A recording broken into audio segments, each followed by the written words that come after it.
ಕುರ್ಚಿ ಕಿತ್ತಾಟ, ಕೈ ಬಣಗಳ ದುಂಬರಾಟ. ವಿಶೇಷ ವಿಡಿಯೋಗೆ ಸ್ವಾಗತ. ನಾನು ಲಿಖಿತ್ ರಾಯ್. ಪ್ರಿಯ ವೀಕ್ಷಕರೇ, ನೀವಿನ್ನೂ ನನ್ನ ಯೂಟ್ಯೂಬ್ ಚಾನಲ್ಗೆ ಸಬ್ಸ್ಕ್ರೈಬ್ ಆಗಿಲ್ಲ ಅಂತ ಹೇಳಿದ್ರೆ ಈ ಕೂಡಲೇ ಸಬ್ಸ್ಕ್ರೈಬ್ ಆಗಿ, ಹಾಗೆಯೇ ನಾನು ಮಾಡುವಂತಹ ಎಲ್ಲ ವಿಡಿಯೋಗಳು ನಿಮಗೆ ಮೊದಲು ತಲುಪೋದಕ್ಕೆ ಪಕ್ಕದಲ್ಲಿ ಕಾಣುವಂತಹ ಬೆಲ್ ಐಕಾನ್ ಕ್ಲಿಕ್ ಮಾಡೋದಕ್ಕೆ ಮರಿಬೇಡಿ. ಸದ್ಯಕ್ಕೆ ರಾಜ್ಯ ಕಾಂಗ್ರೆಸ್ಸಿಗೆ ಜನಸಾಮಾನ್ಯರ ಸಮಸ್ಯೆಗಳನ್ನು ಬಗೆಹರಿಸೋದಕ್ಕಿಂತ ಅವರ ಕುರ್ಚಿ ಸಮಸ್ಯೆ ಬಗೆಹರಿದ್ರೆ ಸಾಕು ಅನ್ನೋಷ್ಟರ ಮಟ್ಟಿಗೆ ಅಧಿಕಾರದ ದಾಹ ಅಧಿಕಾರದಲ್ಲೇ ಇರುವವರಿಗೆ ಹೆಚ್ಚಾಗಿದೆ. ಇದರ ಪ್ರತಿಫಲವಾಗಿ ದಿನದಲ್ಲಿ ಒಮ್ಮೆಯಾದರೂ ಸಿಎಂ ಕುರ್ಚಿ ಬಗ್ಗೆ ಸುದ್ದಿ ಬಾರದೇ ಇದ್ರೆ ಆ ದಿನ ಆಡಳಿತಾರೂಢ ಕಾಂಗ್ರೆಸ್ಗೆ ಸಂಪನ್ನವಾಗೋದೇ ಇಲ್ಲ. ರಾಜ್ಯದಲ್ಲಿ ಕಾಂಗ್ರೆಸ್ ಅಧಿಕಾರಕ್ಕೆ ಬರುವಾಗ 2.5 ವರ್ಷ ಸಿಎಂ ಆಗಿ ಸಿದ್ದರಾಮಯ್ಯ, 2.5 ವರ್ಷ ಸಿಎಂ ಆಗಿ ಡಿ.ಕೆ. ಶಿವಕುಮಾರ್ ಅವರು ಅಧಿಕಾರವನ್ನು ಹಂಚಿಕೊಳ್ಳಬೇಕು ಅಂತ ಗುಟ್ಟಾಗಿ ಆಗಿದ್ದ ಒಪ್ಪಂದ ಅಂದೇ ರಟ್ಟಾಗಿತ್ತು.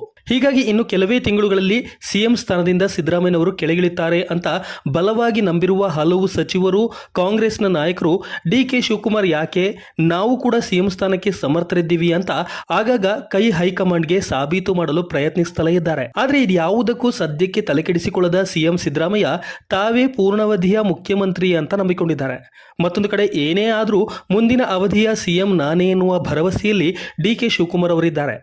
ಇದರ ನಡುವೆ ಇದೀಗ ದೀರ್ಘ ಅವಧಿಯ ಸಿಎಂ ಎನ್ನುವ ಹೆಗ್ಗಳಿಕೆಗೆ ಸಿದ್ದರಾಮಯ್ಯ ಅವರು ಪಾತ್ರರಾಗಲಿದ್ದಾರೆ ಎಂಬ ಸುದ್ದಿ ಸ್ವತಃ ಸಿಎಂ ಬಲವನ್ನೇ ಹೆಚ್ಚು ಮಾಡಿದೆ. ಹೌದು, ಕುರ್ಚಿ ಕಳಗದ ಮಧ್ಯೆಯೇ ರಾಜ್ಯ ಕಾಂಗ್ರೆಸ್ನಲ್ಲೀಗ ಪೂರ್ಣ ಅವಧಿಯ ಸಿಎಂ ಕುರಿತು ಚರ್ಚೆ ಶುರುವಾಗಿದೆ. ಸಿದ್ದರಾಮಯ್ಯ ನೇತೃತ್ವದಲ್ಲಿ ಮುಂದಿನ ಚುನಾವಣೆ ಅಂತ ಸಿಎಂ ಸಿದ್ದರಾಮಯ್ಯ ಬಣ ಮುಖ್ಯಮಂತ್ರಿ ಕುರ್ಚಿಯ ಮೇಲೆ ಕಣ್ಣಿಟ್ಟಿರುವಂತಹ ವಿರೋಧಿ ಬಣಕ್ಕೆ ಸಂದೇಶವನ್ನ ರವಾನಿಸ್ತಾ ಇದೆ. ಇನ್ನು ಈ ಕುರಿತು ಮಾತನಾಡಿರುವಂತಹ ಬೃಹತ್ ಕೈಗಾರಿಕಾ ಸಚಿವ ಎಂ.ಬಿ. ಪಾಟೀಲ್, ದೇವರಾಜ ಅರಸು ಅವರು 7 ವರ್ಷ ಮುಖ್ಯಮಂತ್ರಿಯಾಗಿ ಸೇವೆಯನ್ನು ಸಲ್ಲಿಸಿದ್ರು. ಸಿದ್ದರಾಮಯ್ಯ ಅವರು ಮುಖ್ಯಮಂತ್ರಿಗಳಾಗಿ 7 ವರ್ಷ ಆಗ್ತಾ ಬಂದಿದೆ. ಸಿಎಂ 7 ವರ್ಷ ಅಲ್ಲ 10 ವರ್ಷ ಉಳಿತಾರೆ. ಹೈಕಮಾಂಡ್ ನಿರ್ಧಾರವೇ ನಮ್ಮ ಪಕ್ಷದಲ್ಲಿ ಅಂತಿಮ. ಮುಖ್ಯಮಂತ್ರಿಗಳು ಅವರ ಪೂರ್ಣಾವಧಿ ಮುಕ್ತಾಯ ಮಾಡ್ತಾರೆ. ಮುಂದಿನ ಚುನಾವಣೆಯನ್ನ ಅವರ ನೇತೃತ್ವದಲ್ಲೇ ಎದುರಿಸ್ತೀವಿ, ಮತ್ತೆ ಅಧಿಕಾರಕ್ಕೆ ಬರ್ತೇವೆ ಅಂತ ಹೇಳಿದ್ದಾರೆ. ಮತ್ತೊಂದು ಕಡೆ ಗೃಹ ಸಚಿವ ಡಾಕ್ಟರ್ ಜಿ. ಪರಮೇಶ್ವರ್ ಅವರು ಕೂಡ ಸಿದ್ದರಾಮಯ್ಯ ಅವರನ್ನ ಶಾಸಕರು 2.5 ವರ್ಷದ ಅವಧಿಗೆ ಮಾತ್ರ ಸಿಪಿಎಲ್ ನಾಯಕರನ್ನಾಗಿ ಆಯ್ಕೆ ಮಾಡಿಲ್ಲ, ನಮಗೆ ಯಾರಿಗೂ 2.5 ವರ್ಷದವರೆಗೆ ಮಾತ್ರ ಅವರು ಶಾಸಕಾಂಗ ಪಕ್ಷದ ನಾಯಕರಾಗಿ ಇರಲಿದ್ದಾರೆ ಅಂತ ಯಾರೂ ಹೇಳಿಲ್ಲ ಅಂತ ಹೇಳುವ ಮೂಲಕ ಇದೀಗ ಡಾಕ್ಟರ್ ಜಿ. ಪರಮೇಶ್ವರ್ ಅವರು ಕೂಡ ಸಿದ್ದರಾಮಯ್ಯನವರೇ ಪೂರ್ಣ ಅವಧಿಯ ಸಿಎಂ ಆಗಿರಲಿದ್ದಾರೆ ಅನ್ನೋದನ್ನ ಒತ್ತಿ ಹೇಳಿದ್ದಾರೆ. ಇಲ್ಲಿ ಗೃಹ ಸಚಿವ ಡಾಕ್ಟರ್ ಜಿ. ಪರಮೇಶ್ವರ್ ಕೂಡ ಸಿಎಂ ಕುರ್ಚಿಗೆ ಪ್ರಬಲ ಆಕಾಂಕ್ಷಿಯಾಗಿದ್ದಾರೆ. ಒಂದು ವೇಳೆ ಡಿಕೆಶಿಗೆ ಸಿಎಂ ಕುರ್ಚಿ ಬಿಟ್ಟುಕೊಡುವ ಪ್ರಮೇಯ ಬಂದಾಗ ತಾನು ಕೂಡ ಸಿಎಂ ಸ್ಥಾನದ ಪ್ರಬಲ ಆಕಾಂಕ್ಷಿ ಎನ್ನುವ ಬೇಡಿಕೆಯನ್ನ ಹೈಕಮಾಂಡ್ ಮುಂದೆ ಇಡಬಹುದು. ಆದರೆ ಇದಕ್ಕೆ ಸಿದ್ದರಾಮಯ್ಯ ಬಣದ ಬೆಂಬಲ ಕೂಡ ಅಗತ್ಯವಿದೆ. ಹೀಗಾಗಿ ಈಗ ಇರುವ ಅವಧಿಯಲ್ಲಿ ಸಿಎಂ ಸಿದ್ದರಾಮಯ್ಯನವರೇ ಮುಖ್ಯಮಂತ್ರಿಯಾಗಿ ಮುಂದುವರಿಯಲು ಪರಮೇಶ್ವರ್ ಕೂಡ ಬೆಂಬಲವನ್ನು ನೀಡ್ತಾ ಇದ್ದಾರೆ ಅಂತ ಹೇಳಲಾಗ್ತಾ ಇದೆ. ಇನ್ನು ಇವೆಲ್ಲವನ್ನ ತಾಳ್ಮೆಯಿಂದಲೇ ಗಮನಿಸ್ತಾ ಇರುವಂತಹ ಉಪಮುಖ್ಯಮಂತ್ರಿ ಡಿ.ಕೆ. ಶಿವಕುಮಾರ್ ತಮ್ಮ ಎಕ್ಸ್ ಖಾತೆಯಲ್ಲಿ ಪ್ರಯತ್ನ ವಿಫಲವಾಗಬಹುದು, ಪ್ರಾರ್ಥನೆಗೆ ಗೆಲುವು ನಿಶ್ಚಿತ ಅಂತ ಪೋಸ್ಟ್ ಹಾಕಿದ್ದಾರೆ. ಮೈಸೂರಿನ ಟಿ. ನರಸೀಪುರ ಕುಂಭಮೇಳದಲ್ಲಿ ಮುಳುಗೆದ್ದ ಬಳಿಕ ಈ ಪೋಸ್ಟ್ ಅನ್ನು ಹಾಕಿದ್ದಾರೆ. ಇದು ಕಾಂಗ್ರೆಸ್ನಲ್ಲಿ ಹೊಸ ಚರ್ಚೆಯನ್ನು ಹುಟ್ಟುಹಾಕಿದೆ.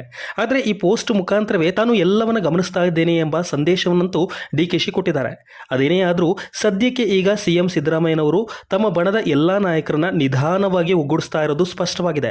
ಇದರ ಪ್ರತಿಫಲವಾಗಿಯೇ ಸತೀಶ್ ಜಾರಕಿಹೊಳಿ ಒಬ್ಬರನ್ನ ಹೊರತುಪಡಿಸಿ ಸಿಎಂ ಆಗಿ ಸಿದ್ದರಾಮಯ್ಯ ಅವರು ಪೂರ್ಣಾವಧಿಯಲ್ಲಿ ಮುಂದುವರಿಯಲಿದ್ದಾರೆ ಎಂಬ ಅಭಿಪ್ರಾಯವನ್ನ ಹೆಚ್ಚಿನ ಸಚಿವರು, ಶಾಸಕರು ವ್ಯಕ್ತಪಡಿಸ್ತಾ ಇದ್ದಾರೆ. ಇದು ಡಿಕೆಶಿಗೆ ಕೊಂಚ ಹಿನ್ನಡೆಯಾಗಿರೋದು ಸುಳ್ಳಲ್ಲ. ಸದ್ಯಕ್ಕೆ ಸಿದ್ದರಾಮಯ್ಯ ಕೈ ಮೇಲಾಗಿರೋದು ಸುಳ್ಳಲ್ಲ. ಹಾಗಾಗಿ ಮುಂದಿನ ದಿನಗಳಲ್ಲಿ ರಾಜ್ಯ ಕಾಂಗ್ರೆಸ್ನಲ್ಲಿ ಯಾವ ರೀತಿಯಾದಂತಹ ಬೆಳವಣಿಗೆಗಳು ನಡೆಯಲಿದೆ ಅನ್ನೋದನ್ನ ಕಾದು ನೋಡಬೇಕಾಗಿದೆ. ಇದಿಷ್ಟು ಕರ್ನಾಟಕದಲ್ಲಿ ಪೂರ್ಣಾವಧಿಯ ಸಿಎಂ ವಿಚಾರದ ವಿಶೇಷ ವಿಡಿಯೋ ಆಗಿತ್ತು. ಮುಂದಿನ ಮತ್ತೊಂದು ವಿಡಿಯೋದಲ್ಲಿ ನಿಮ್ಮನ್ನ ಭೇಟಿಯಾಗ್ತೀನಿ. ನಮಸ್ಕಾರ.